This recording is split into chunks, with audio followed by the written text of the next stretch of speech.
días.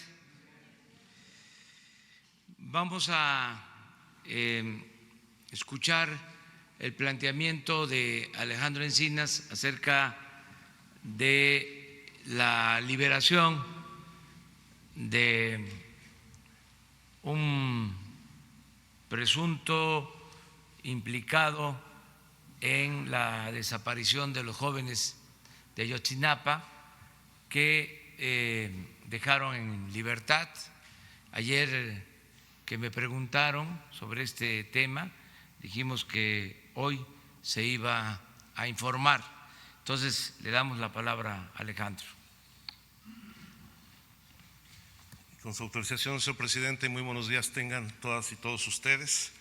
Como ya es del dominio público, el pasado 30 de agosto, el juez primero de distrito en procesos penales federales de Tamaulipas, el juez Samuel Ventura Ramos, a través de la secretaria de acuerdos de este juzgado, dictó una sentencia absolutoria en favor de Gilardo López Astudillo, conocido como el Gil, quien es reconocido que operaba como jefe de la Plaza de Guerreros Unidos en la ciudad de Iguala al momento de la desaparición de los 43 estudiantes de Ayotzinapa. El juez determinó que no existían elementos para acreditar el delito de delincuencia organizada, desestimó 44 pruebas en contra de López Astudillo que buscaban acreditar el delito de secuestro, se circunscribió solamente a analizar 162 de los 791 tomos que forman parte de la averiguación y consideró que se había aplicado el delito de tortura, a pesar de que la Procuraduría General de la República de entonces realizó el examen médico-psicológico reconocido como Protocolo de Estambul, donde se acreditó que no había sido torturado, aunque hay que reconocer que faltó todavía hacer en este protocolo la prueba de audiometría.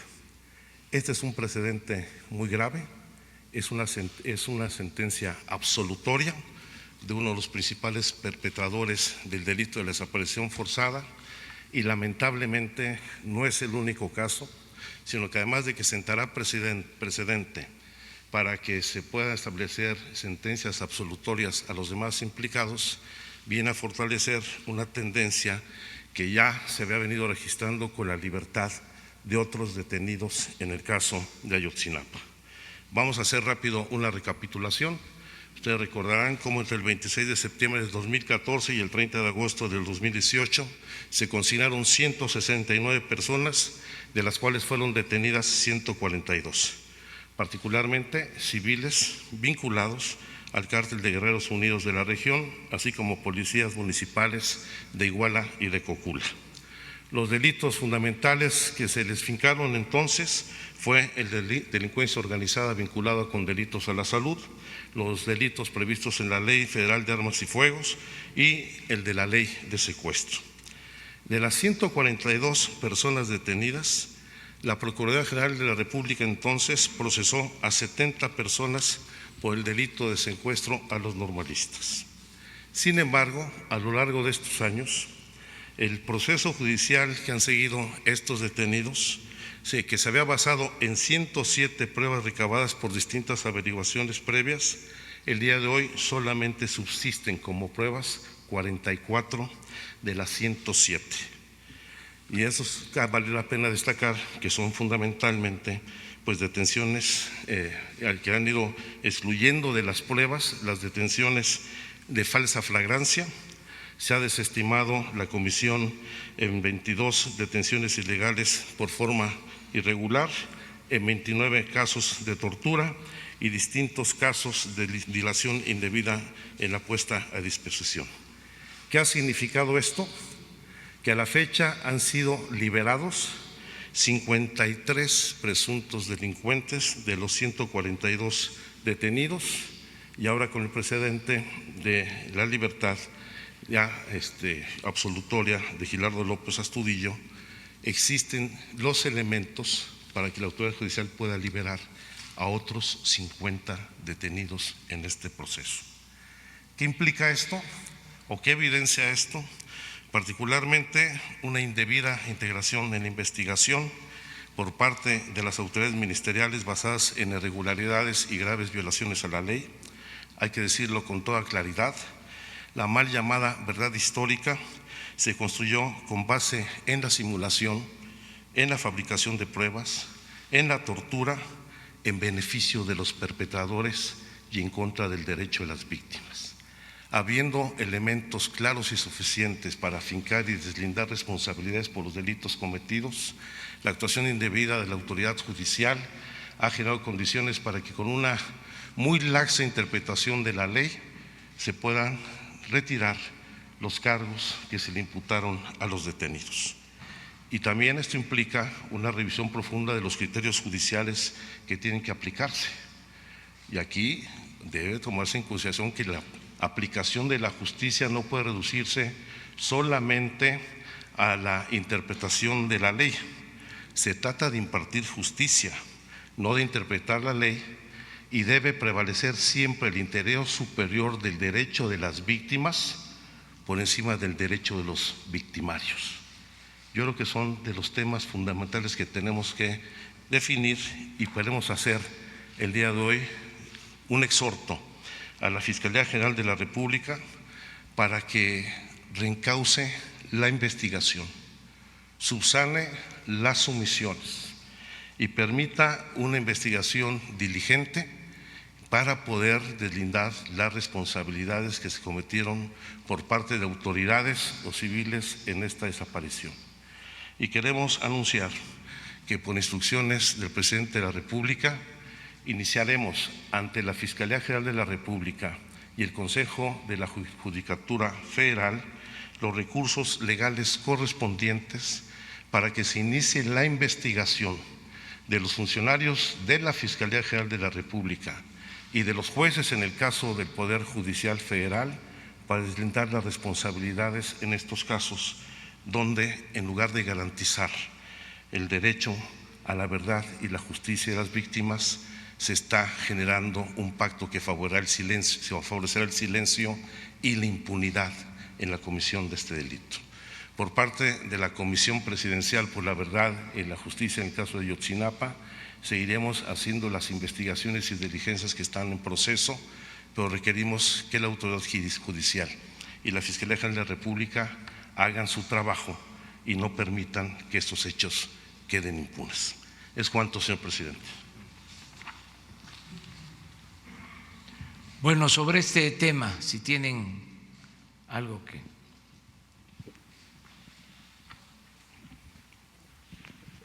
Buenos días a todos. Alberto Morales, del periódico El Universal. Subsecretario, para preguntarle si en este reencauzamiento y en estas investigaciones que está pidiendo tanto a la Visitaduría como al Consejo de la Judicatura, se incluye, por ejemplo, en la parte de la PGR a quien fue su titular y también a quien llevó la investigación, a Tomás Herón y a Jesús Murillo Caram. Sí, hay que recordar que ya la Visitaduría de la propia Fiscalía General de la República inició un procedimiento contra Tomás Herón por haber actuado indebidamente en todo el proceso de investigación del caso de Ayotzinapa, y esto derivará, sin lugar a dudas, en el fincamiento y deslinde de responsabilidades, no solamente contra él, sino con los funcionarios que resulten responsables de haber alterado el debido proceso en esta investigación. Sí. Buenos días, Antonio López, del periódico La Razón. Preguntarle, subsecretario, la CNDH en su último informe había señalado que 8 personas fueron torturadas. De esas 8 personas, el Gil, Gabriel León Villa, el Gaby y Felipe Rodríguez Salgado fueron liberados. Cuando la CNDH da a conocer este informe, la PGR, la entonces PGR, dice que de esas 8 personas solo una había sido torturada. Sin embargo, de esas 8, 3 ya fueron liberadas. Esto sienta precedente, tal como usted lo dijo, para que las 5 personas que aún permanecen detenidas puedan quedar en libertad.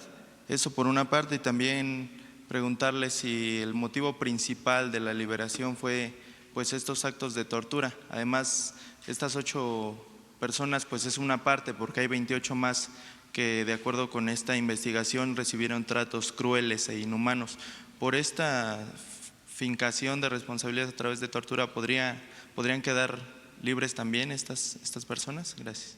No solamente esas 5 personas, sino las 50 que actualmente se encuentran bajo proceso. Y no solamente por el delito de tortura, porque lo que desestimó el juez fundamentalmente fueron las pruebas que lo vinculaban a los delitos de delincuencia organizada y secuestro. Ese es el tema fundamental. Gracias. Muy bien. Sí.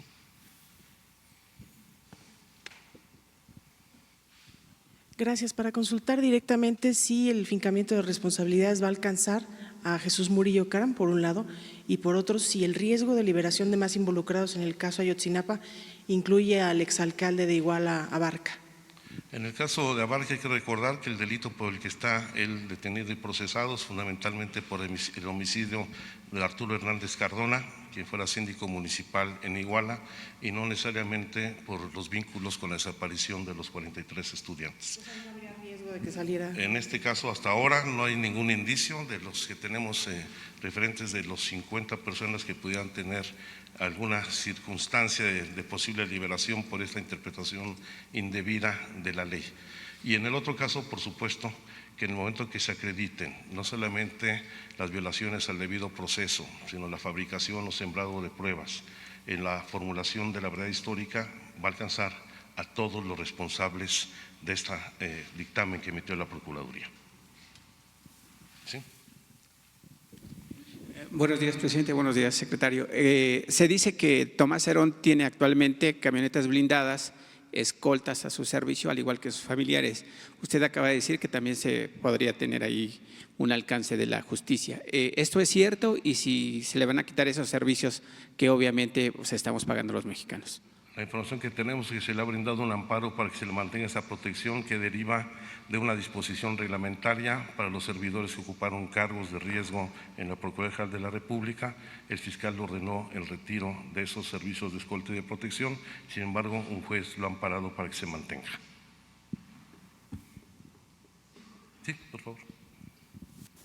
Gracias, buenos días. Preguntarle, subsecretario, hasta este momento, ¿qué tanto se parece la verdad histórica que sostuvo Murillo Caram a lo que ustedes han indagado respecto de lo que pasó con los muchachos? ¿Dónde están? Hay revelaciones importantes, entiendo que son investigaciones que pertenecen también a la Fiscalía, pero ¿hay hallazgos importantes que se alejan de esa verdad histórica, aunque no me dé el detalle? No hay ninguna identidad con la llamada verdad histórica. Los puntos de partida y de líneas de investigación son diametralmente distintos y la verdad histórica choca con la propia realidad.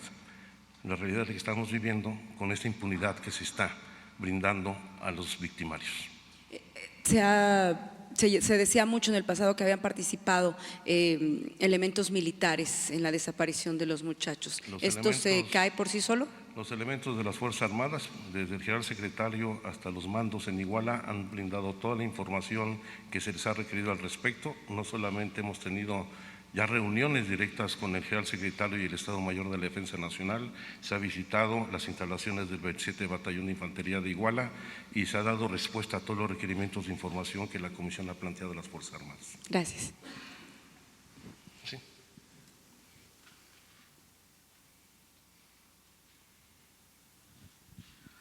Hola, yo quería preguntar un poco en relación también al informe que se dio sobre las fosas. Si se entiende el hecho de que Ayotzinapa es un hecho emblemático, porque los otros 40,000 desaparecidos no son desaparecidos que tenían una situación social que no les permitía tener una voz. Ahora los colectivos tratan de darles una voz, pero el crimen organizado llegaba a los pueblos, imponía su ley a sangre y fuego, resolvía las cosas matando a la gente o llevándosela para que trabajara para ellos, y la gente no tenía ninguna defensa. En cambio, la situación en Ayotzinapa, que pudo derivar en lo mismo, cambió porque se volvió un hecho político. Y los desaparecidos de Ayotzinapa son desaparecidos políticos, no solo sociales. Entonces, el hecho de Ayotzinapa es emblemático. Si en este hecho no se hace justicia, si en este hecho no se logra separar el poder del Estado del poder del crimen organizado, por así decirlo, en el ámbito judicial, ¿qué esperanza tienen los demás desaparecidos? Nosotros no vamos a cejar en nuestro esfuerzo y nuestra responsabilidad por esclarecer los hechos de Ayotzinapa, como también mantendremos todo el apoyo a las víctimas de desaparición forzada en el país, independientemente de la investigación del caso de Ayotzinapa. Gracias. Y una pregunta más, no está directamente relacionada con el caso, pero si se está trabajando ya en el proceso de la ley de amnistía o se piensa seguir con el proceso de liberación, digamos, revisando caso por caso. Se está trabajando en el proyecto de ley de amnistía. Gracias. La última. El informe del Alto Comisionado de Naciones Unidas habla de una doble injusticia en México y cuestiona los avances en las investigaciones, y por su parte el diario alemán Frankfurter Allgemeine Zeitung dice que en México prevalece el orden establecido por Francisco Sagún Baca. ¿Qué respondería ante ello, señor subsecretario? Pues prevalece fundamentalmente en el ámbito de la impartición de justicia, y este es un hecho evidente. Aquí lo que estamos debatiendo hoy, si bien es el respeto pleno a los derechos humanos, es la prevalencia del interés superior de las víctimas de violaciones graves a derechos humanos por encima de los derechos de los victimarios. Y eso tiene que entenderlo el Poder Judicial, porque lo que tiene que hacer es impartir justicia, no malinterpretar discrecionalmente la ley. Entonces, ¿habría que recurrir a la judicatura, señor subsecretario, para condenar a esos malos jueces o ministros de la Corte? Es la instrucción del presidente de la República e iniciaremos los procesos e investigaciones correspondientes con jueces, ministerios públicos y los funcionarios responsables de la Fiscalía General de la República. Va a ser de inmediato. Tanto de la Procuración de Justicia como de la impartición de justicia, ustedes van a presentar las quejas. Evidentemente, en el caso específico de esta liberación es un juez, y he dado su nombre, es el juez, déjenme decirlos para que no fallarle, Samuel Ventura Ramos, juez primero de distrito en procesos penales federales en Tamaulipas, que tendrá seguramente una gran interpretación de la ley, pero no va a poder explicar este acto de injusticia con las víctimas. Seguirá toda la investigación con todo el aparato de la PGR. Secretario, de estas 53 personas que permanecen detenidas, dice que 50 podrían caer en libertad. ¿Cuáles son las 3 personas de las que ustedes tienen seguridad que seguirán? No, pues ahí está la lista, la hemos anexado. Toda la información aquí es pública y, por supuesto, está en la presentación y al acceso de todo el público. Tenemos la relación puntual. Muchas gracias, señor presidente. Muy bien, ahora sí, en lo general.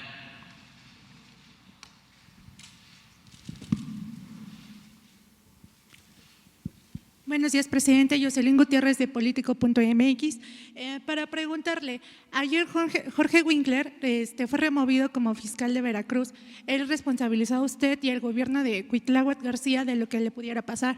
Queremos preguntarle, ¿qué le responde? ¿Esto tiene que ver con el quién es quién en la justicia? Y si me permite realizarle 2 preguntas más, por favor. Miren, nosotros somos respetuosos de las autonomías, de las independencias de otros poderes, en este caso de las fiscalías estatales. No tenemos nosotros el propósito de intervenir para quitar a funcionarios públicos de organismos independientes, de organismos autónomos. Lo que consideramos es de que se cometieron errores en el pasado porque se nombraron fiscales tanto para la impartición de justicia como para el combate a la corrupción a modo, es decir, fiscales propuestos por los gobernadores para que les garantizaran impunidad. Y eso está perjudicando mucho. El que haya una intromisión en las labores de justicia de grupos de intereses creados, de intereses políticos, que eso no debe de suceder. Es como este asunto que acabamos de tratar, en términos puramente legales, podríamos decir, es la Fiscalía, es el Poder Judicial. Sin embargo, es un asunto de justicia muy grave y por eso vamos a presentar formalmente una denuncia a la Fiscalía General y al Poder Judicial, en este caso que expuso Alejandro.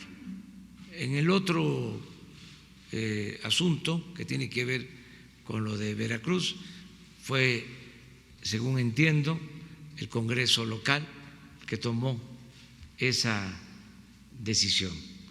Pero es un hecho de que ha habido ahí una confrontación entre las autoridades locales y este fiscal que fue heredado desde la administración anterior, que fue propuesto por el anterior gobernador. Y esto no solo se dio en Veracruz, sino en todos lados. Y es una práctica que viene desgraciadamente de lejos, porque no hay en los estados, con algunas excepciones, autonomía de los poderes. En los estados sigue siendo el titular del Ejecutivo el poder de los poderes. Y estamos actuando de manera distinta en lo que corresponde al Poder Ejecutivo Federal, pero ojalá y esto se aplique a nivel estatal, que haya esta división, que haya este equilibrio entre los poderes.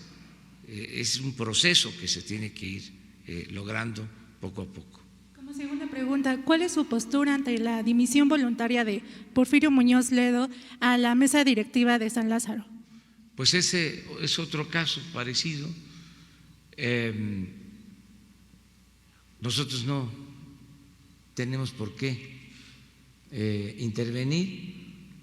Sin embargo, yo creo que la transformación de México pasa por el estricto apego a la legalidad. Es decir, que se acabe con la simulación. Esa máxima que viene desde la época de Porfirio Díaz, de que la ley se respeta en la forma para violarse en el fondo. Y nadie puede estar por encima de la ley. Al margen de la ley nada y por encima de la ley nadie. Entonces yo celebro, aunque corresponde a otro poder, el que se haya resuelto respetar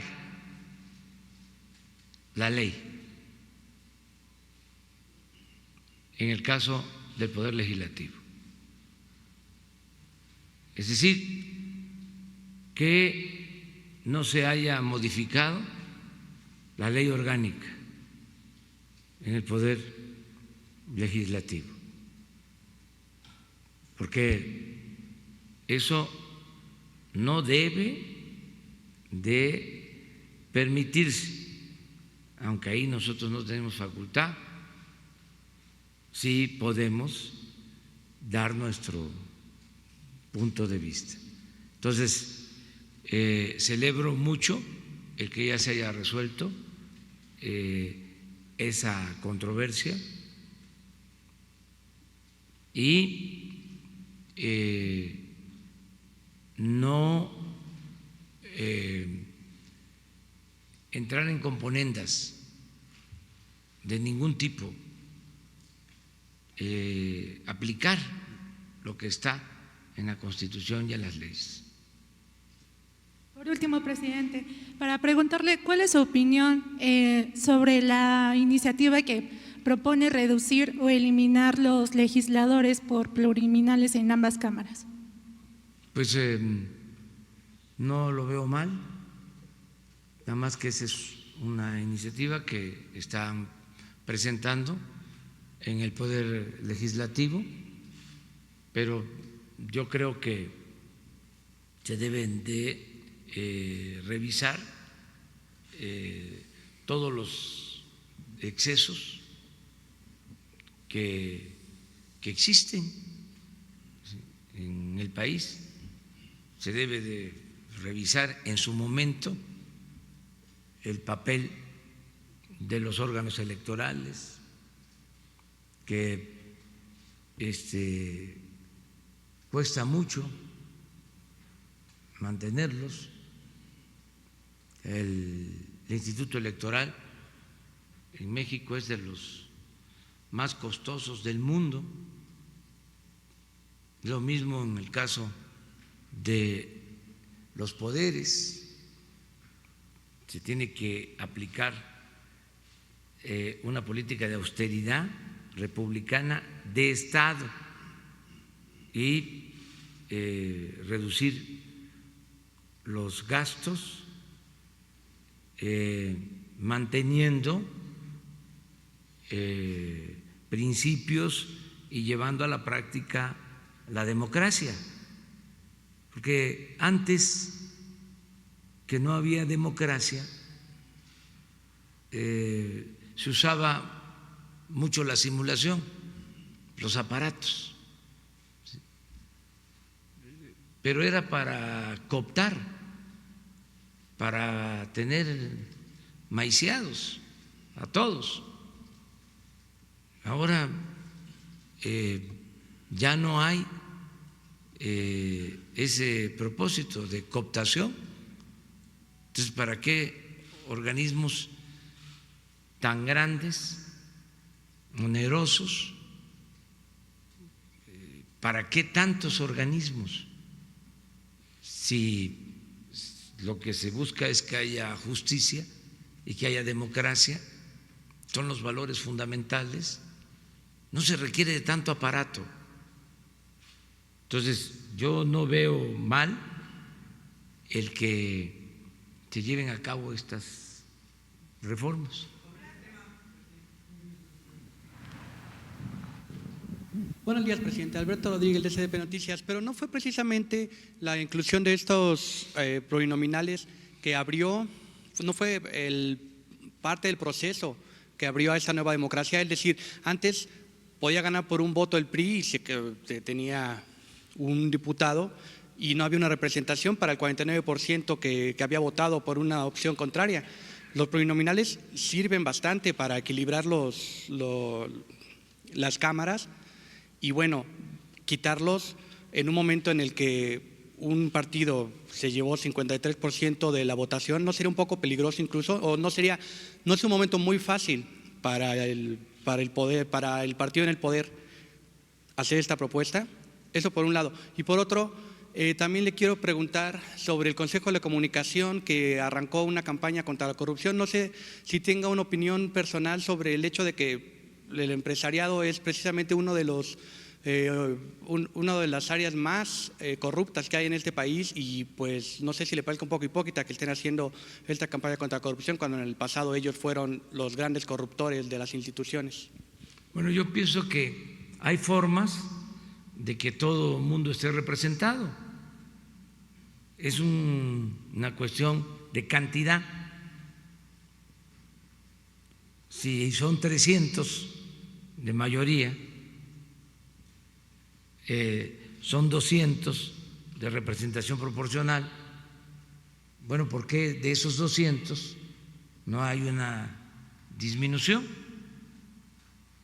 y que se mantenga la representatividad y que incluso que las minorías estén representadas, como en toda democracia? El asunto es el número. Eso se puede resolver sin dejar la representatividad a un lado de las minorías, que todos tengan representación, pero reducir el número de legisladores, eso se podría. Acerca de lo del Consejo de la Comunicación, yo veo con buenos ojos que se haya iniciado esta campaña para fomentar la honestidad. Yo creo que están cambiando los tiempos, todo el mundo está internalizando que hace falta desterrar la corrupción en el país, que nos hizo mucho daño la corrupción. En el periodo neoliberal, ahí están los datos de Transparencia Internacional, pasamos como de el lugar 40 al 134 aproximadamente, por todos, porque no se consideraba como problema. Había una especie de regodeo con actos de corrupción. Entonces llegó a un extremo en que ya era imposible sostener un sistema totalmente echado a perder por la corrupción. Entonces, esto ha servido a que mucha gente tome conciencia de que tenemos que poner por delante la honestidad, y por eso celebro mucho esa campaña, porque no era un valor, no era un tema cuando se hablaba de las reformas estructurales o en la agenda de los problemas nacionales, no estaba el tema de la corrupción, ni en el discurso. Hagan un ejercicio de los informes de 30 años a la fecha y busquen cuántas menciones a la corrupción. O sea, cuántas veces se mencionaba el tema de la corrupción o la palabra corrupción. No existía el tema, o sea, ni siquiera en la demagogia, en la retórica.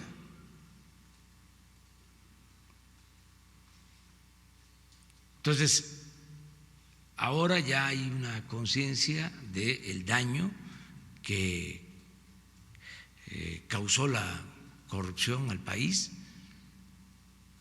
cuál era la imagen de México en el extranjero, violencia y corrupción. Entonces, por eso celebro que esta campaña se haya iniciado de parte de los integrantes del Consejo de la Comunicación.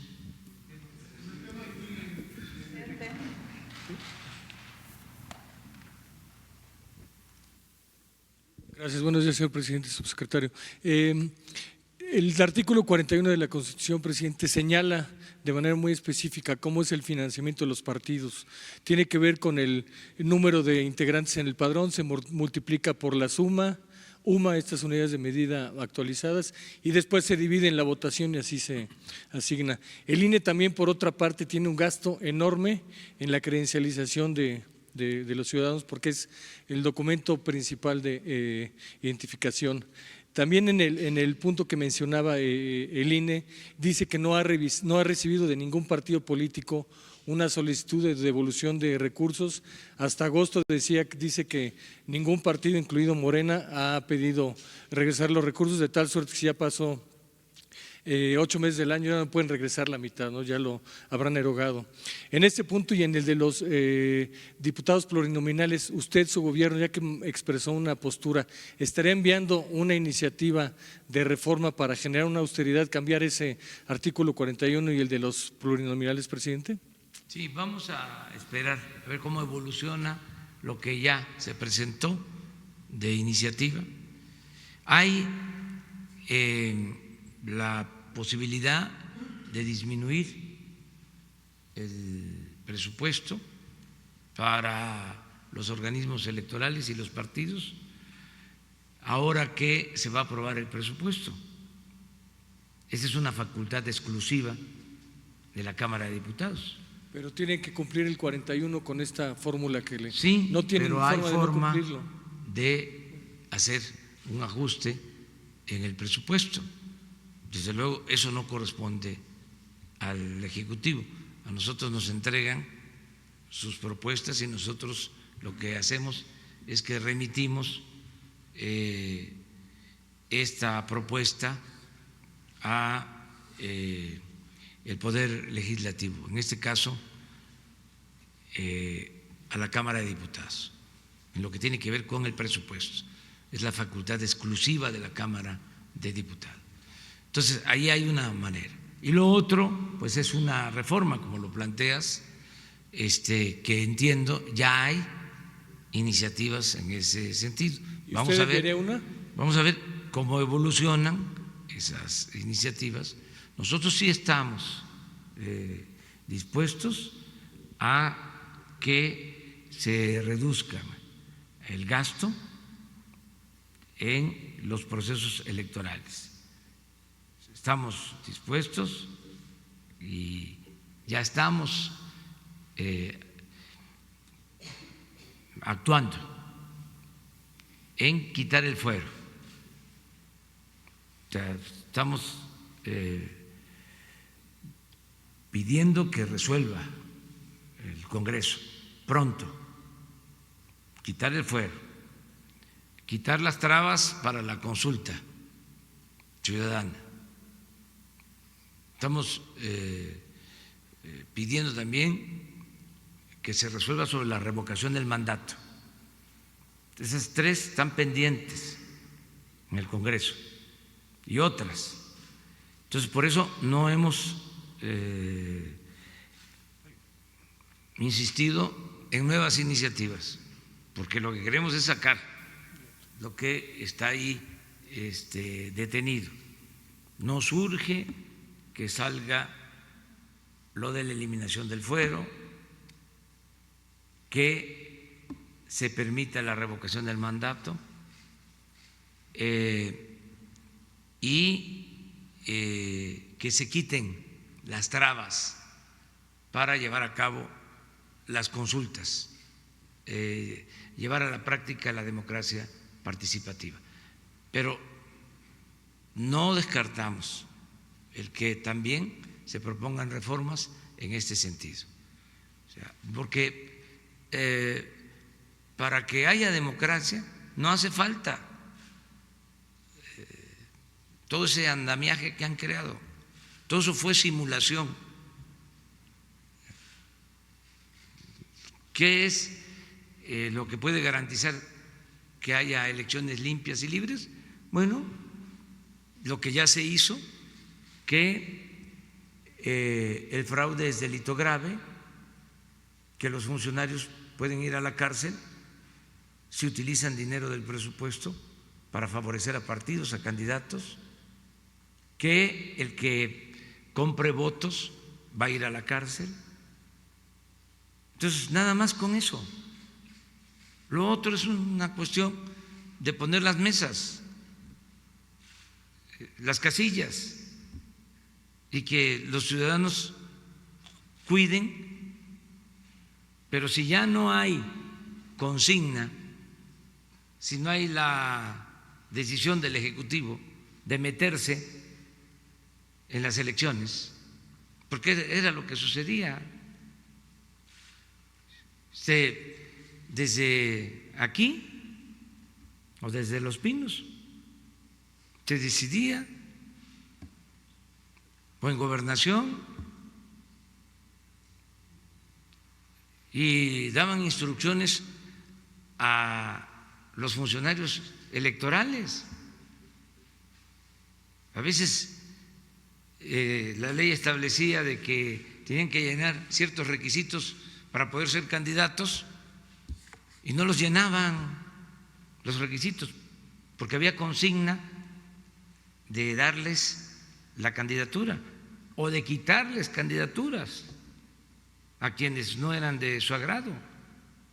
Y cómo las autoridades electorales se prestaban a esto y se hacían de la vista gorda.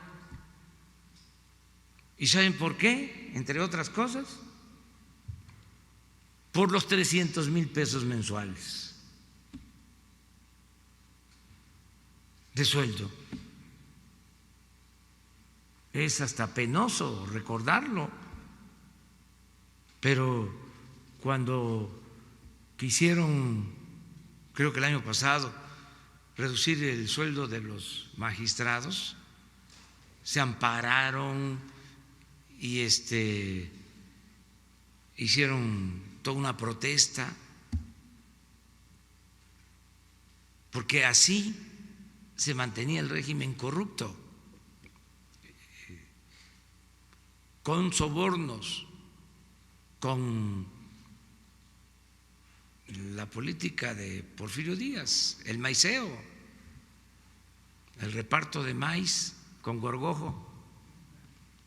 Muy rápido, una segunda, presidente. Manifestó ahorita que no está de acuerdo en que se reformara la ley orgánica del Congreso de la Unión para eso. Lo entiendo como una postura de que no está usted de acuerdo con que se cambie una ley cuando ya incluso en un juego se pasó de la quinta entrada, si habláramos del béisbol, que ya es juego oficial. ¿Usted entonces, en general, en todos los casos, no estaría de acuerdo que se modificara la ley cuando ya el juego inició, terminó, no sé, por ejemplo, el caso de Baja California? Es que no se debe de modificar la ley en función de intereses personales o de grupos. No se puede retorcer la ley, no se puede hacer la ley a la medida, independientemente de dónde suceda. ¿Incluye Baja California? Todo. O sea, nosotros queremos que se lleve a la práctica el principio de los liberales del siglo XIX, que se resume en la frase: al margen de la ley nada, por encima de la ley nadie. Se tiene que acabar con la simulación. Tenemos que establecer un auténtico Estado de Derecho, no lo que viene imponiéndose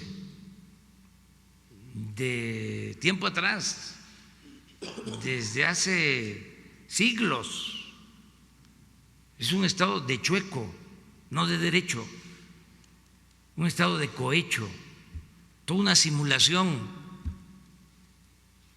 Esto viene de la época de Porfirio Díaz.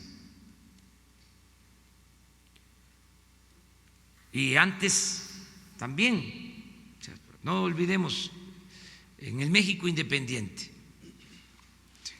todo el siglo XIX, México fue país de dos hombres, Santana y Porfirio Díaz. Santana 11 veces presidente de México, la primera mitad del siglo XIX, y Porfirio Díaz 34 años. Lo único distinto fue la época de la Reforma y de la República restaurada. Ayer lo decía en el Fondo de Cultura Económica, no pudo la revolución llevar a cabo un cambio político para establecer una auténtica democracia. El fundador del fondo, don Daniel Cosío Villegas, decía, ya no está don Porfirio, pero quedó doña Porfiria.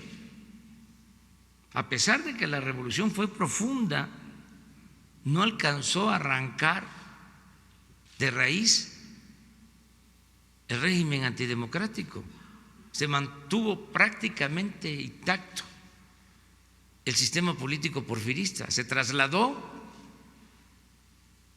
porque no prosperó el ideal maderista de la democracia, que fue el único presidente que se preocupó por el respeto a la voluntad popular, a las leyes. El presidente Madero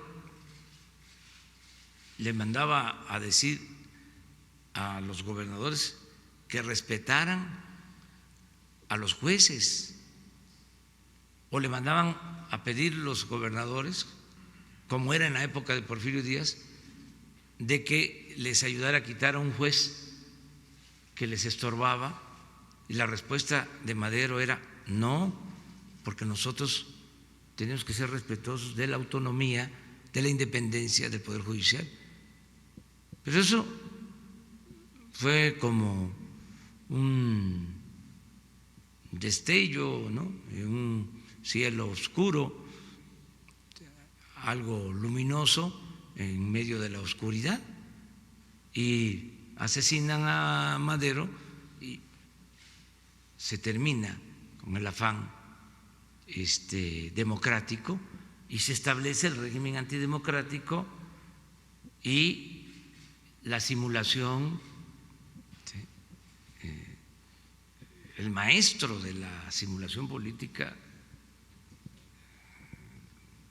es Porfirio Díaz, porque no se dejaban de hacer elecciones,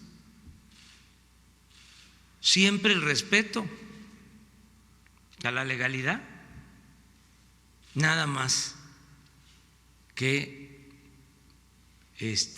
al mismo tiempo se violaba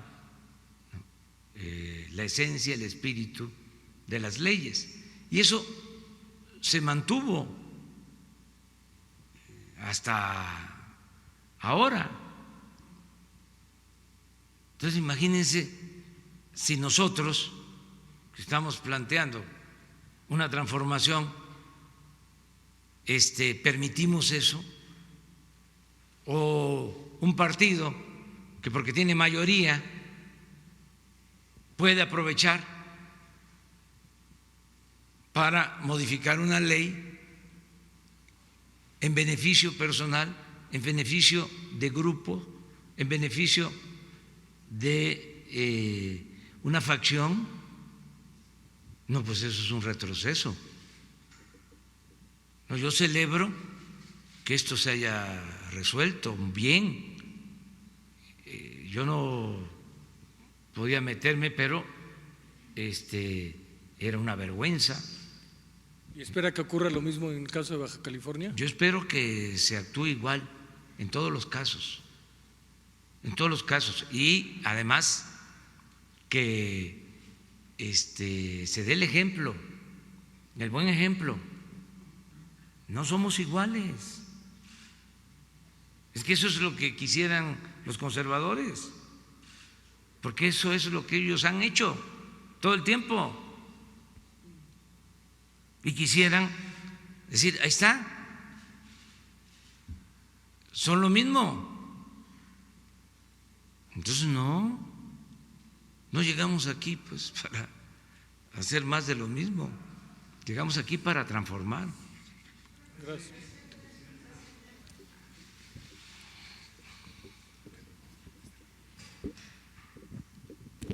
Le voy a hacer, buenos días, presidente. Dos preguntas. Usted ha dicho que ya no se va a meter con el tema del sindicalismo porque debe de respetar las instituciones, autonomía e independencia. Sin embargo, hoy el sistema de transporte colectivo Metro cumple 50 años de su existencia, 4 de septiembre.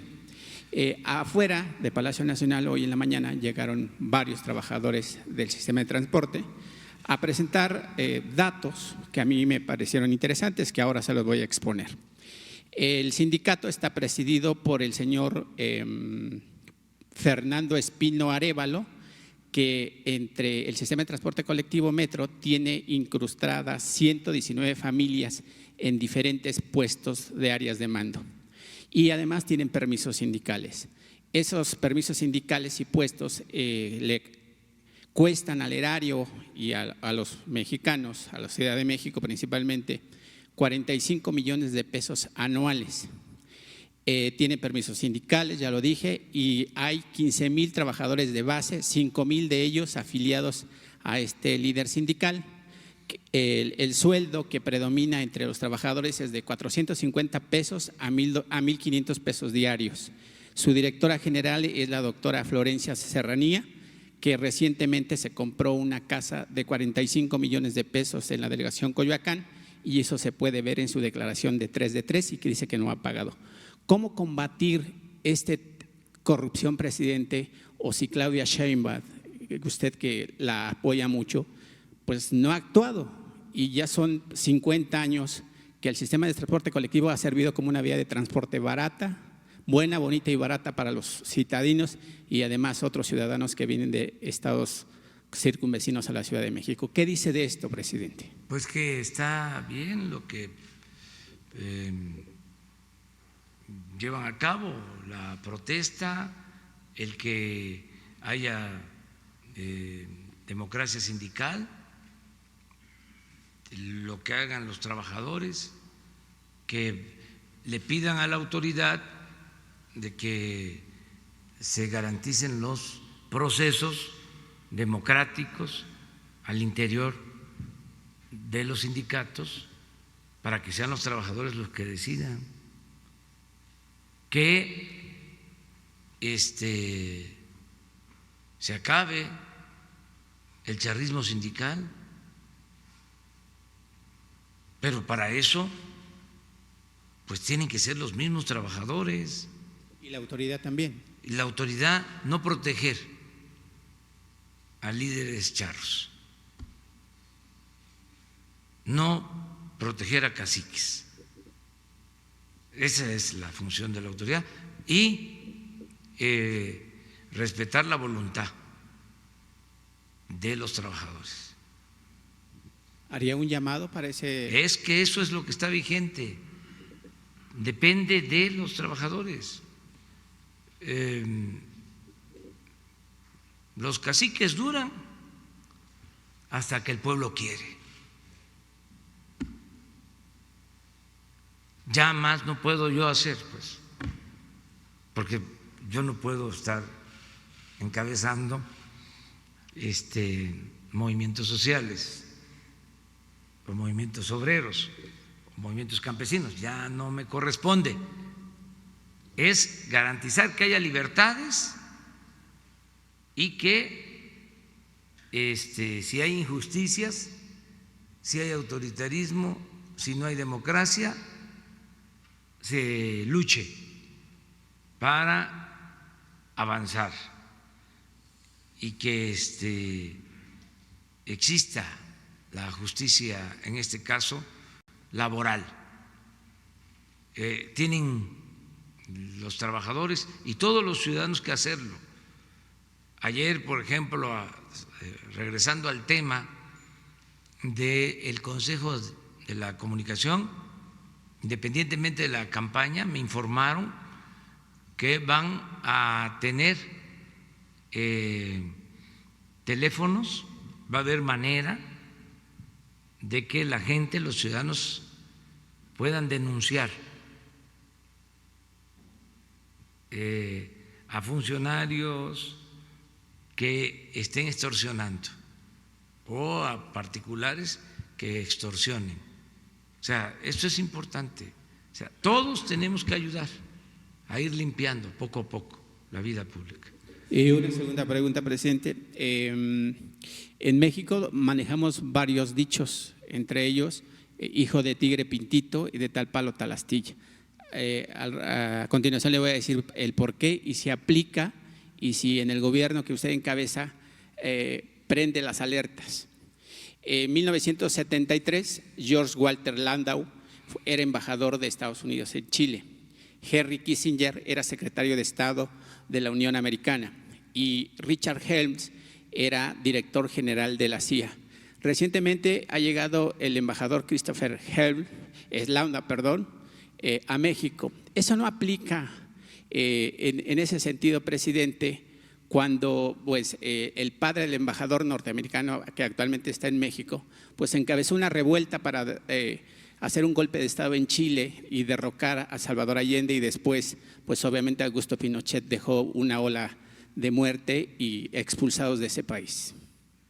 Mire, es una decisión soberana del gobierno de Estados Unidos. Ellos deciden quién los representa, como también nosotros decidimos soberanamente quién nos representa en Washington. Acerca del comportamiento de los padres y de cómo son los hijos, si pueden ser iguales, eso es muy relativo y tenemos que tener una amplitud de criterio. Hay padres conservadores e hijos liberales y hay padres liberales con hijos conservadores. Son circunstancias especiales. Nosotros hemos tenido héroes como Morelos, cuyo hijo luego formó parte del conservadurismo.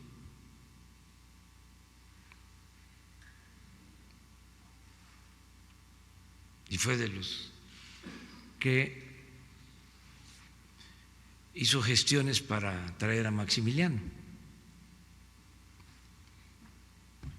No meternos en eso, es muy complicado, muy complejo. Yo lo sentía él respetuoso de México, le diría entusiasmado por ayudar.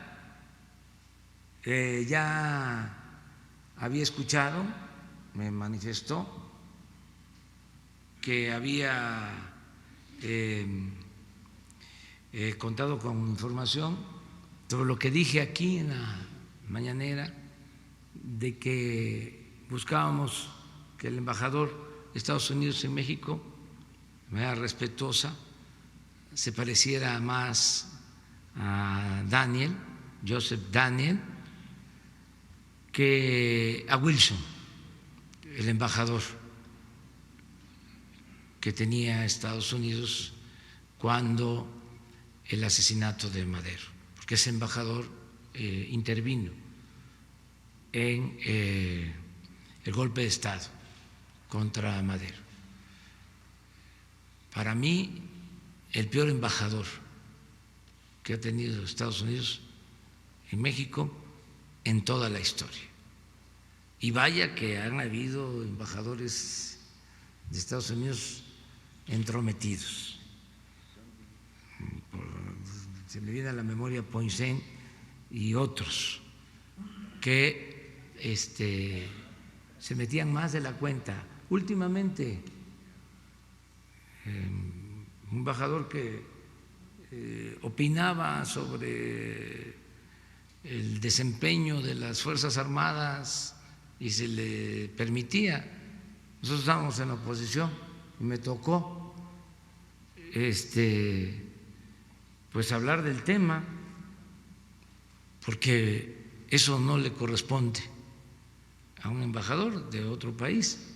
Nosotros somos respetuosos del principio de no intervención y de autodeterminación de los pueblos, y eso no es el papel de un diplomático. En el caso de Daniel, ayudó mucho en un momento difícil de conflicto para buscar un entendimiento entre el presidente Cárdenas y el presidente Roosevelt. Pero el actual embajador actúa de manera respetuosa y noté que tiene interés y diría entusiasmo para que se mantengan buenas relaciones entre México y Estados Unidos.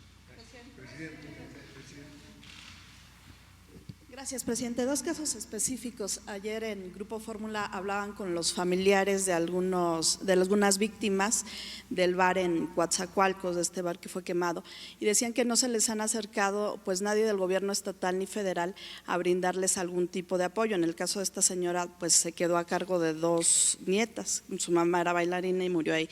Preguntarles si les van a brindar algún apoyo, asistencia psicológica o quizá algún apoyo económico, y a través de qué dependencia podría ser. Gracias.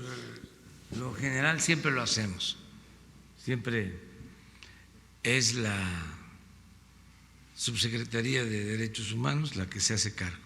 Lo estamos haciendo en todos los casos. ¿Los buscarían? Sí. Sí. Y por otro lado, preguntarle, hay un caso en Tamaulipas con gasolineros porque hay amenazas de parte de un cártel allá que no les permiten vender gasolina a Fuerzas Armadas. Preguntarles si ya están enterados sí, y qué procede ahí. Resolvió, ya se está atendiendo. Hoy nos informaron sobre eso y se está atendiendo y está en vías de solución este asunto. Pero ¿se va a actuar contra este grupo delictivo? ¿Ya pueden vender gasolina? ¿O es solo... que no se puede permitir que esas amenazas se acepten. Eso se tiene que resolver. Ya se está viendo la manera de atenderlo. ¿Habrá sanciones para las prestaciones que se nieguen a venderle a las Fuerzas Armadas, a policías y a militares? Es que se está resolviendo sin necesidad de sanciones. No va a haber ningún problema.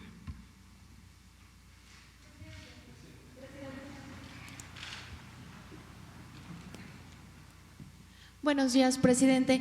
Ayer en Milenio publicamos una respuesta que envía un cuestionario que le envió al empresario chino-mexicano Shelny Yegón, en donde señala que en realidad había en su casa 275 millones de dólares y no 205, como reportó el gobierno de Felipe Calderón. Dice que hubo un robo de 70 millones de dólares que no saben dónde quedaron, además de que había joyas, obras de arte, un piano de colección e incluso oro. Dice que no saben dónde quedó, acusa esto, también dice que pues bueno, él en Estados Unidos fue exonerado, sin embargo hasta este momento no se ha podido saber cuál es su responsabilidad, no se le ha fincado responsabilidad en este caso pide ayuda a su gobierno para que haya justicia. Saber qué información tiene sobre esto, presidente, porque también pide, dice que incluso lo ha pedido desde hace años, que se entreguen las cámaras de seguridad que tenía su casa para que se demuestre cómo fue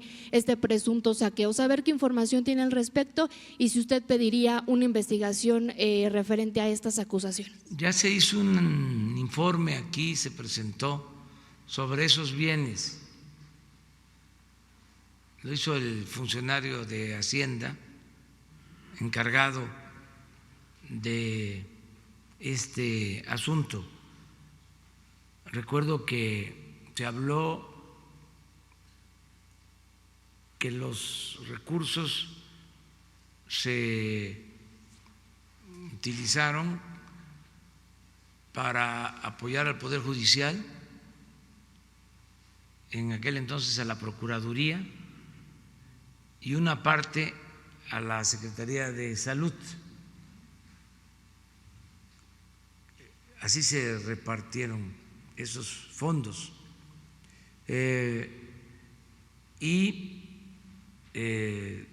Debe acudirse, en este caso, a la Fiscalía General si hay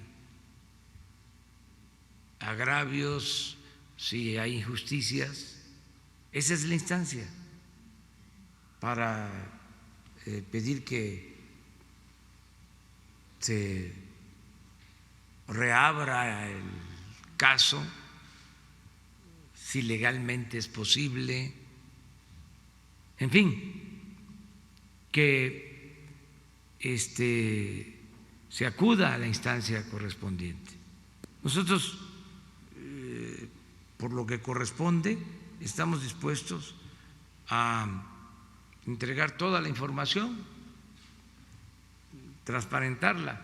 Ya se hizo y lo volveríamos a hacer. Sin embargo, el informe que se dio aquí, presidente, fue de los 205 millones de pesos que reportó la Fiscalía. Él dice que hay 70 perdidos.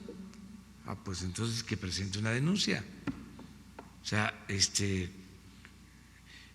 para que se haga la investigación y se aclare el asunto, si es cierto o no es cierto, y si es como él dice, pues hay que investigar dónde quedó el dinero. Pedir entonces que usted apoyaría que se investigue a los funcionarios que en ese momento estuvieron a cargo de ese operativo. Sí, pero tiene que presentar denuncia y tiene que proceder. Yo lo que hago en estos casos es no entorpecer las investigaciones. Es decir, no detener ninguna investigación, que no haya línea, que no haya consigna. El gobierno no es cómplice, no es tapadera de nadie.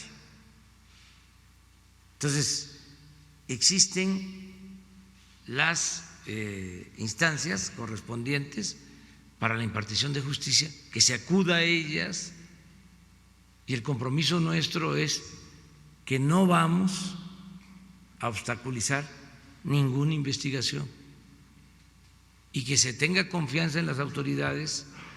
Esto que hoy se dio a conocer sobre la libertad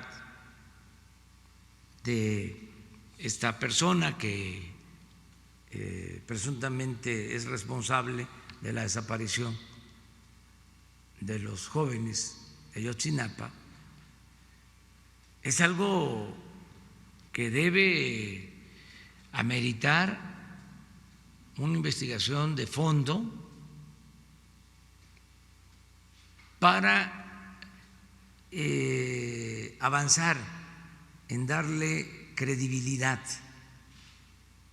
a las instituciones, sobre todo las encargadas de impartir justicia.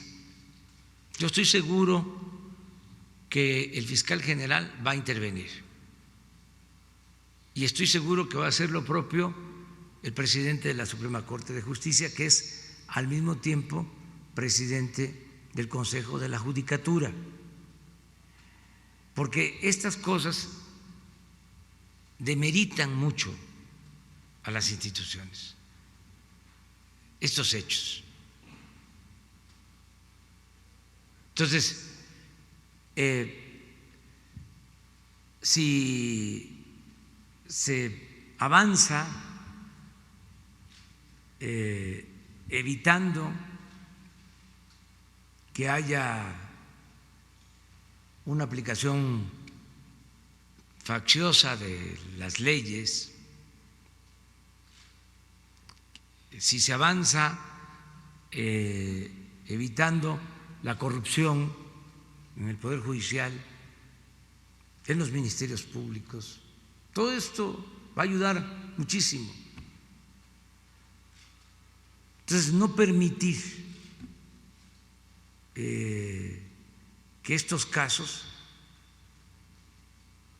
se repitan y perdamos hasta nuestra capacidad de asombro. Ya se empieza a ver como algo normal. Ahí sí ofrezco disculpas por anticipado, porque cada vez que haya un hecho de estos, lo vamos a tratar aquí. O sea, no nos vamos a quedar callados. No es que se lleva a cabo un asunto, salen algunas notas en el periódico y se olvida y vuelve lo mismo. Yo, con todo respeto, creo que es el momento de emprender una reforma a fondo, tanto en la Fiscalía como en el Poder Judicial. Y le tengo confianza a los titulares. Lo que pasa que son instituciones que se han venido echando a perder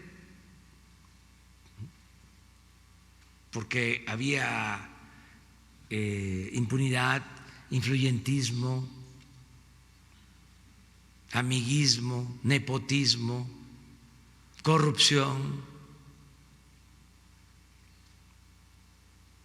La Procuraduría era una cosa tremenda. Entonces, ahora Alejandro Gers es un agente con integridad. Entonces me da confianza, nada más que tiene que meterse a limpiar. Y lo mismo el presidente de la Suprema Corte de Justicia, que es una gente también íntegra, pero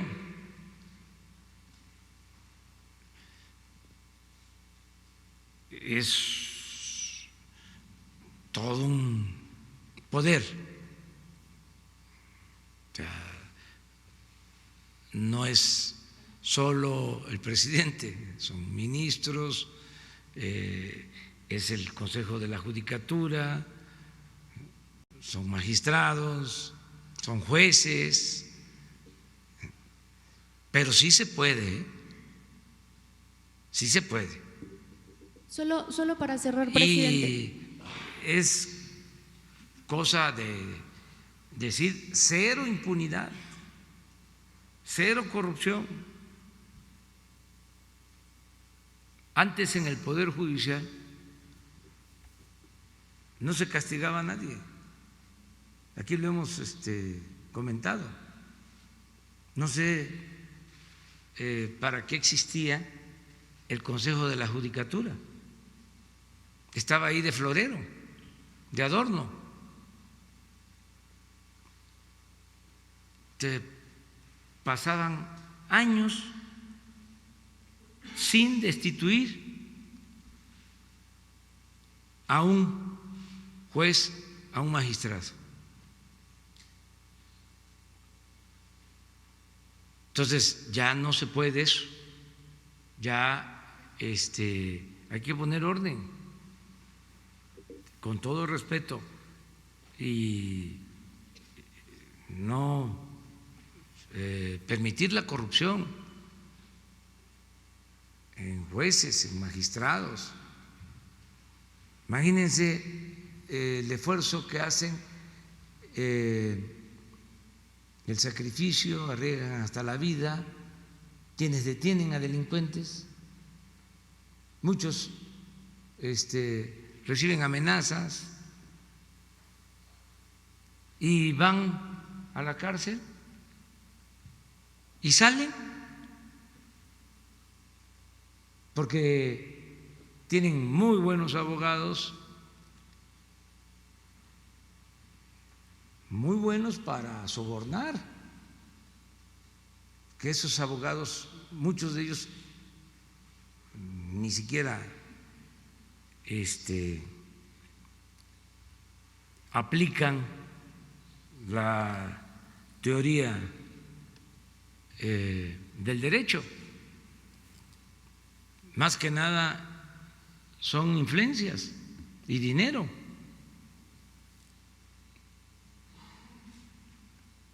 Entonces, liberan a presuntos delincuentes.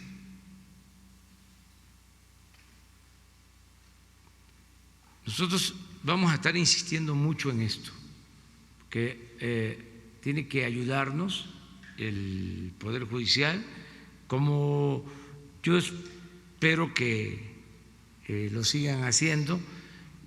No todos, no se puede generalizar de que el Poder Judicial está podrido, no, ni siquiera el caso de la Procuraduría, o sea, pero sí es como lo que nosotros tenemos acá de aduanas o migración, que estamos limpiando y vamos a seguir limpiando. Solo por último, presidente, él acusa también que ha recibido amenazas y que incluso pues muestra como ejemplo que varias de las personas involucradas en este operativo fueron asesinadas y que otras incluso están desaparecidas. Insistir también en este tema de que hasta este momento no tiene una sentencia. Saber si usted podría estar interesado en que se revise este caso como todos aquellos que tienen ya muchos años y que no reciben una sentencia. En todos estos casos hay que resolver y hacer valer que la justicia tiene que ser pronta y expedita. Eso es parte de la reforma que hace falta en el Poder Judicial. No es posible que lleven años sin una sentencia.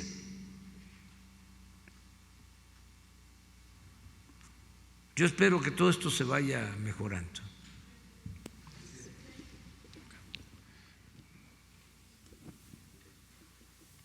Buenos días, señor presidente. Carlos Pozos, de la revista Petróleo y Energía. Presidente, ante la avalancha de análisis de su primer y tercer informe de gobierno por parte de periodistas, columnistas, comunicólogos, analistas y políticos, quisiéramos saber un autoanálisis de parte de usted en el sentido cuando le han dejado algunos miembros de su gabinete. La pregunta, con todo respeto, es: ¿el ganso ha perdido alguna pluma en estos 9 meses de gobierno? No, porque yo digo a los integrantes del gabinete y a todo el pueblo de México que me canso ganso y ellos no se hacen patos. Me están ayudando todos, me está ayudando el pueblo principalmente, está ayudando mucho a la gente con su apoyo, con su respaldo. Por ejemplo, ¿cómo me apoya? De que convocan a una manifestación en contra del presidente y no asisten, pues me ayudan. ¿Cómo me ayudan? También hay una campaña de calumnias en redes sociales, en las benditas redes sociales, que aunque se usen para eso, seguirán siendo benditas, porque de inmediato hay respuesta, me ayudan mucho, además con argumentos, no son insultos, sino con argumentos, que eso es lo que hay que ir procurando también, menos confrontación y más argumentación en la polémica, en el debate. Entonces me ayudan muchísimo, ¿sí? Me ayudan denunciando injusticias. ¿Sí?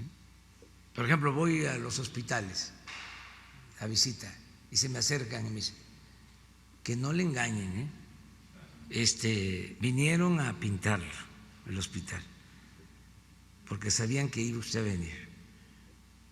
Y sí, llego, no en todos los casos tampoco, pero en algunos casos sí, todavía está el olor a pintura, ¿no? Entonces, me ayudan mucho, la gente me apoya y me ayudan los servidores públicos. Entonces, vamos bien, quisiéramos ir más a prisa, tenemos temas pendientes que debemos de resolver, el principal es el de conseguir la paz. En eso estoy metido, de cuerpo y alma, en que haya paz y que haya tranquilidad. Ciudadano presidente de México, el viernes de la semana pasada usted dijo que debemos tomar conciencia ecológica y cuidar a los animales. El 28 de noviembre de 1867, el presidente Juárez emitió un decreto para cancelar las corridas de toros en México. Usted ha planteado públicamente poner fin a las corridas de toros. En el libro de textos de primaria no existe mención alguna al maltrato animal o a la crueldad hacia los animales. ¿Qué medidas adoptará su gobierno para responder a esta demanda de poner fin a las corridas de toros en México? Bueno, para empezar, se toma nota y se le informa al secretario de Educación sobre el contemplar lo del maltrato, ¿no?, a los animales, como parte del libro o de los libros de texto, eso se ve. Lo otro, pues tendría que hacerse una especie de consulta para tener la opinión de todos. Son temas polémicos, por eso creo yo que hace falta la reforma al artículo 35 de la Constitución para que el ciudadano tenga esa posibilidad de decir: yo necesito que se consulte sobre este tema y que la consulta sea vinculatoria, que no sea nada más un asunto de la autoridad, sino que en esos temas se le pregunte a los ciudadanos su opinión y que se informe bien y que haya polémica, a favor, en contra, que haya debate en los medios. Eso es la democracia. Y luego, ya que se conoció bien sobre el tema, que todo el mundo se informó, a votar y a decidir. Entonces, por eso lo de la consulta, como otros métodos de la democracia, lo de la revocación del mandato, el referéndum, el plebiscito, avanzar hacia la democracia participativa. Nosotros no vamos a quitar el dedo del renglón sobre esto. Las consultas que hemos hecho, pues se han llevado a cabo sin el fundamento legal necesario, pero pues sí hemos respetado la voluntad de los ciudadanos. Un presidente autoritario. Nunca, jamás vamos a actuar con autoritarismo. No llegamos para eso. Nada por la fuerza, todo por la razón y el derecho. Y por eso también lo de la revocación del mandato, que es una posibilidad de decir, no estamos de acuerdo y ya no queremos esta política, vamos a cambiar, que se aplique la letra y el espíritu del artículo 39 de la Constitución. El pueblo tiene en todo momento el derecho de cambiar la forma de su gobierno. Esa es la democracia. Entonces, por lo general, ese artículo o ese principio constitucional no se lleva a la práctica. Si apenas estamos consolidando la democracia representativa, apenas si estamos superando el largo periodo de fraudes electorales, de años, décadas, siglos de fraudes electorales. Apenas estamos estableciendo una democracia representativa, pero no debemos de quedarnos en eso.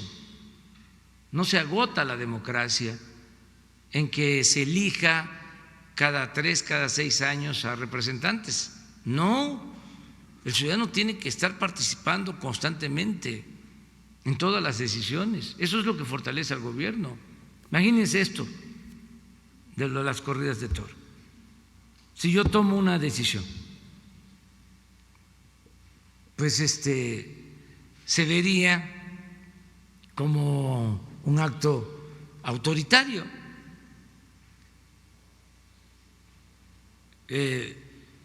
Pero si surge de la consulta y el mandato de la mayoría, podría yo decir, no es conmigo, es con la democracia, es con la ley. Entonces la autoridad no se debilita, se fortalece. La democracia fortalece a la autoridad. Mandar obedeciendo, eso es. Entonces sí es importante el que se ajusten las leyes. Cuando hicieron la reforma al 35, porque está establecido lo de la consulta, le pusieron tantos candados como para que no se aplicara nunca.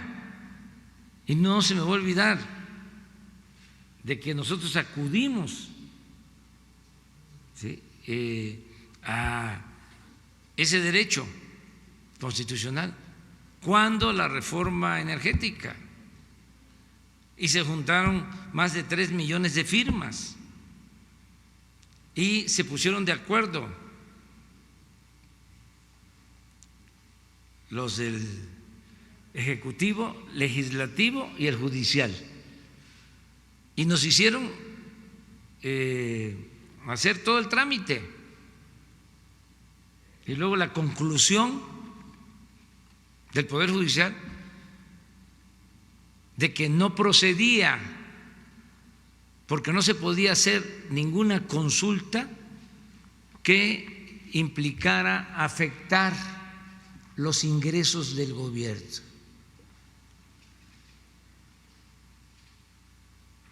Y entonces se desechó, pero yo hasta lo supe por anticipado, porque hasta se burlaban.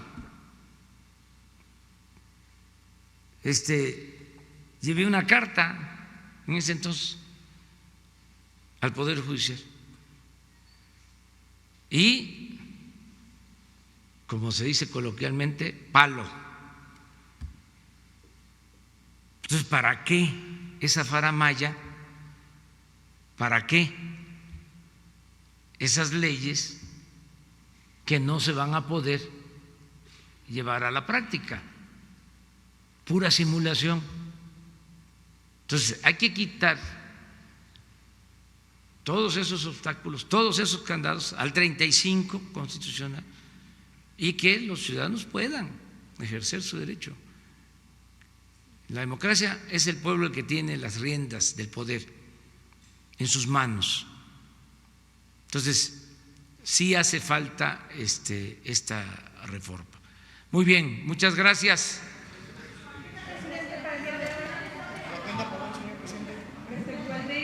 Jesús, lo de la agenda, ¿no? Sí.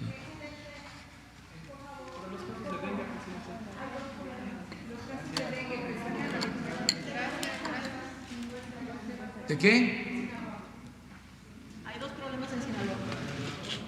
Dos ciclones, dos huracanes que están dando lo oscuro para allá en Sinaloa. ¿Dos qué? Dos ciclones, dos huracanes, dos tormentas que se convirtieron en huracanes. Sí, estamos viendo. Y estamos viviendo como lo que significa los mochis. En los mochis, Sinaloa, significa tortugas en el agua. Ya parecemos nosotros tortugas. No tenemos apoyo, no hay apoyo en ningún sistema. Hubo problemas de lo que los gobernantes del pasado, pues el Fonden se quedó dañado con tanta deuda, pero lo que estamos viviendo es el problema de los drenajes pluviales. Hay mucho problema para allá, en ese sistema. Lo estamos atendiendo. Se lo encargamos mucho, por Sí. favor, porque viene otro ciclón más, se llama Fernando. Entonces, imagínense. Pero ese está acá en el Golfo. Sí. Viene otro que pasó el Ivo, Juliet, y tenemos a otro más que está acercándose. Entonces está viviendo Sinaloa problemas difíciles en inundaciones. Sí, No sé si se estará a poder hacer algo, porque sí está difícil la situación por allá. Bueno, todos los días tenemos el reporte de Protección Civil. Ajá. Y ahora es este ciclón, esta tormenta tropical, más que nada, en Tamaulipas, y ya se está actuando. Es una tormenta que se espera entre hoy por la tarde, va a ser lluvias en municipios como Soto la Marina, en Tamaulipas. Eso es lo que hoy nos informaron, ¿sí? Tampico hacia Matamoros, la costa. Yo voy a estar, por cierto, allá el domingo, voy a Soto la Marina y vamos a estar pendientes. Pero eso es lo que tenemos. Todos los días, en la mañana, también para que tengan ese informe, recibimos el reporte de Protección Civil de todo lo que sucede en el país. Entonces, por eso decirles que solo tenemos como alerta este huracán, que es una tormenta tropical. se llama Ferdinand. Es lo que tenemos. Lamentamos mucho lo de la afectación a Bahamas. Es así, un huracán que afectó mucho. Expresamos nuestra solidaridad, que sí perdieron la vida algunas personas y se produjeron daños, que se quedó ahí el huracán estacionado en la zona más pobre, ahí se quedó. Pero bueno, ya afortunadamente no entró con fuerza a las costas de Estados Unidos. Y esa es la información que tenemos, y solo por el lado nuestro es una información que se está difundiendo de protección, pero ni siquiera se está planteando desalojo. Se tienen preparados albergues para Tamaulipas, Veracruz, San Luis Potosí y Nuevo León, básicamente, por esto. Que están aumentando en más de 300% el caso del dengue, y también se tiene un reporte de que no se usaron los recursos para comprar los insecticidas y solamente los compraron 6 meses después. No hay esa información, no tenemos ese dato de lo del dengue, del incremento del dengue, no. Y lo de las medicinas, hay que tener mucho cuidado. La verdad, no pensé que tuviesen tantas influencias los que vendían las medicinas, O sea, dicen que lo que no suena lógico suena metálico, porque están tratando de crear situaciones que no corresponden a la realidad. Sí, es que en general, pues si se robaban el dinero de las medicinas, pues ¿cómo no se van a robar el dinero de los insecticidas? ¿Quién sabe? Hay que analizarlo. Es que era mucho el bandidaje oficial, saqueaban. ¿Sí? Aquí en Palacio, mañana les voy a informar de una compra que dejaron de cepillos, navajas de rasurar. Mañana se los voy a mostrar. De miles, millones para rasurarse, y papel de baño, y ¿cómo se llama? Para la limpia, cloro, pero en exceso. O sea, vamos a terminar los 6 años y no vamos a comprar. O sea, y así todo. Entonces, ¿cómo que por el dengue es porque no se compraron los insecticidas? No, hay que verlo con más calma eso. Puede ser, no lo descarto, pero lo vamos a investigar. O sea, lo que pasa es que están muy molestos. Es que vendían de todo y en cantidades exorbitantes. Ahorita se me vino a la mente esto de la compra de aquí del Palacio. Vamos a dar a conocer Ahorita se ponen nerviosos los que están administrando ahora, porque ya lo dije, y ahora a buscar los papeles. Pero en general, cuando fui jefe de gobierno, una de las instrucciones fue, antes de comprar nada, revisemos los almacenes. Y se encontraron muchísimas cosas en los almacenes. Y se ahorra. Había la práctica y tenemos eso que evitarlo, lo de las compras de pánico por subejercicio, porque en la mentalidad del administrador público es tener presupuesto. O sea, para ser importante se necesita tener presupuesto. Entonces, tienen presupuesto y luego no tienen capacidad para ejercerlo,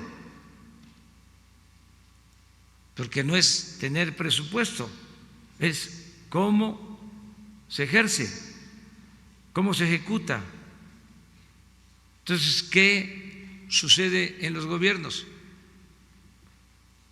Empiezan a haber subejercicios en las dependencias, empieza a haber más presupuesto, y entonces para que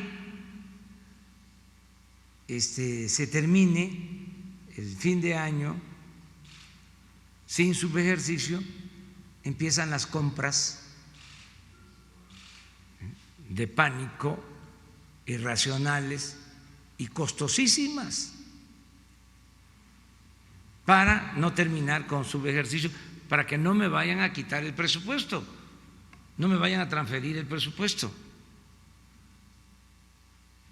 Entonces, todo eso lo estamos atendiendo, ¿sí? Pero pues no deben de faltar las cosas que son fundamentales, ¿sí? No creo yo, sinceramente, que por la falta de insecticidas